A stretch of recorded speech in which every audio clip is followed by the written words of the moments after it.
he says to search your mind for the usual minute or so, merely noting the thoughts you find there.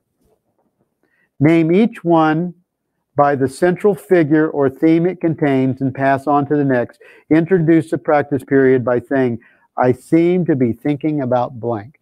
So he's inviting you, first of all, he's talking about this is the introduction to vision. And then he's inviting you to use a specific practice with a belief or a thought that you have so that you have the full experience of vision, of awareness. If you put Christ's vision side by side next to awareness, it's the same.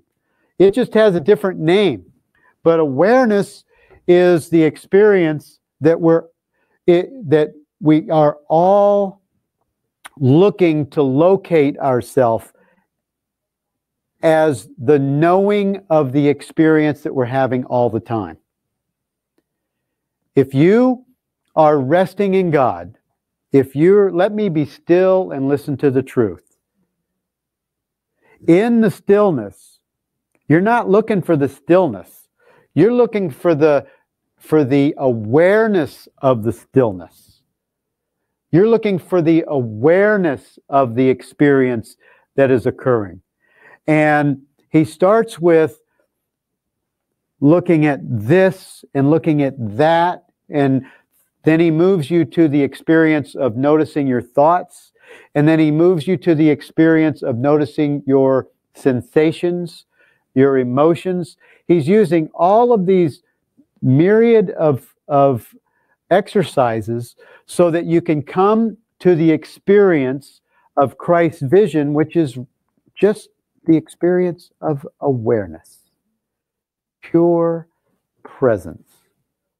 And it's the most natural, easiest thing that any of us can actually know, is to know thyself.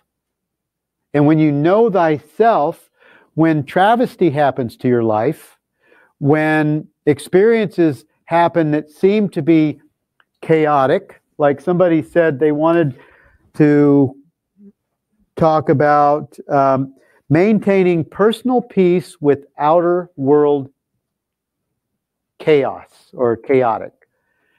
And how do you maintain that presence and that peace with the outer world chaos?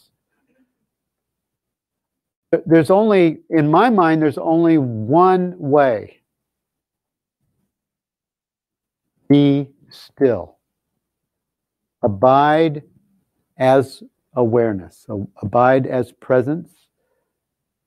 Abide in the being that we are. That's in between the thoughts. And when we go into a guided meditation or a quiet meditation, almost everyone goes into that space of in between the words, in between the sound, in between the idea, in between the thoughts, from one word to the next word to the next word. There's a gap there that is a quiet place of God is. And this is where your safety lies. This is where you're invulnerable. This is where herein lies the peace of God.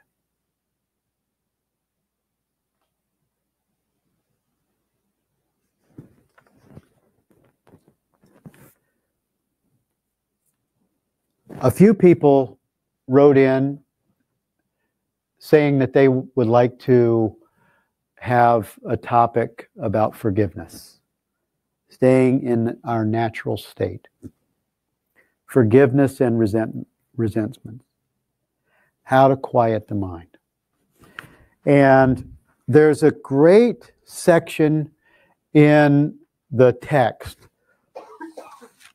called The Borderland. And I asked Ken Wapnick about this 10 years ago when I when I met him for the first time. And the borderland, I didn't really feel that I had a sufficient answer from Ken because it was so confusing to me. But the borderland is the answer to each one of those questions that folks said that they would like to have the topic on forgiveness, or what to do in chaos, or maintaining personal peace in a world of outer world chaotic. And I did a drawing. It's kind of a funny drawing. I'm not a great drawer, but here's another door. Here's another thing of the great rays. You know, the Course talks about the great rays, and this, what we are, is the great rays. We are actually the great rays of God. We are actually the expression, and we get to have our cake and eat it too. We get to be God creation, and we get to be God illusion, and we get to have this experience of this, but know that we're this, and we can get excited about this because it changes everything. It allows us to live in the experience of time and space in what is called and coined, or is called, the real world. And in this question, I asked Ken, I said, what is this borderland? As borderland sounds pretty cool. And the borderland is where, in our thoughts, in our experience of knowing, and because we're practicing if we do it just what the workbook lessons say, and we just follow what the workbook lessons say, we'll get there we'll drift into the experience of Christ's vision and not really realize that we are drifting into the experience of knowing the self and having a full experience of it. We'll sort of drift there. And others like myself, I needed more than that. So I became familiar with this tradition called Great Freedom, and I had a full experience of awareness. And it was like I got into this pure light of knowing, of the being, of this awareness became such a visceral experience for me. I just knew that this was important, and I never could let it go. And now, as I'm doing the audio of the workbook lessons, I'm seeing that all of these workbook lessons are leading us to the experience of I am, leading us to the experience of being, leading us to the experience of awareness, which is our natural state. It's the only thing that we have to tell us what we are.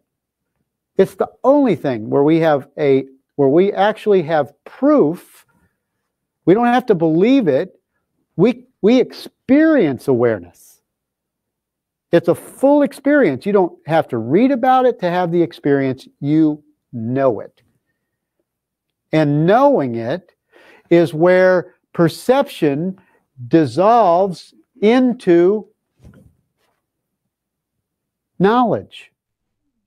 So generally we think unconsciously in our minds, maybe there is awareness, but we think I am aware, that I'm the one that's aware, that awareness is something that belongs to me, that there is some entity called me who is aware.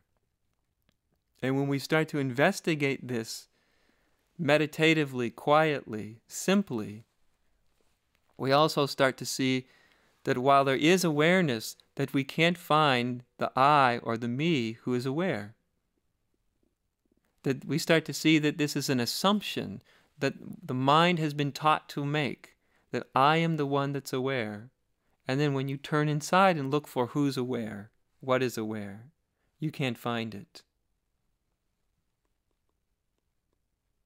There's just more awareness, that there isn't a me or an I who is aware. And so in this way, we're still subtracting our identity through this deep investigation, through looking at what we're not. We're actually pulling our identity out of thought, feeling, persona, ego, body, mind, we're actually pulling our identity back out of the exterior elements of our experience, back into its essential nature. And we finally get back to awareness itself.